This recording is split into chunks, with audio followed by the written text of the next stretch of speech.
ఆయన అరెస్ట్ నన్ను చాలా బాధ కలిగించింది. తెలుగుదేశం పార్టీకి ఈ సమయంలో మేము అవసరం, ఆయనకి నేను అండగా ఉంటాను అనేది. ఇది జన సైనికులు ఎలా తీసుకుంటారు, ఎలా తీసుకోవాలి? మీరు వైఎస్ఆర్ కాంగ్రెస్ పార్టీ కోవర్ట్ అయి ఉండాలి ఈయన్ని అడిగారంటే.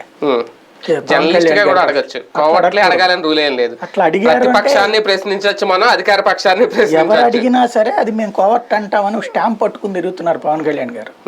అది ఆయన ఏమన్నారు, ఎవరైనా ఆ మాట అడిగితే కోవర్ట్ అంటానని చెప్పారు. మీరు అడగకూడదు, అడగటం అంటే కోవర్ట్ అని అర్థం. ఆంధ్రప్రదేశ్ రాజకీయాల్లో పవన్ కళ్యాణ్ తీసుకొచ్చిన ఒక విచిత్ర రాజకీయం ఏంటంటే, ఆంధ్రప్రదేశ్ రాజకీయ చరిత్రలో కమ్యూనిస్టులు కానీ అంటే అసలు నేను చూసిన ఈ 30 ఏళ్ల వ్యవస్థలో ఇంత దరిద్ర పరిస్థితి ఎప్పుడూ లేదు.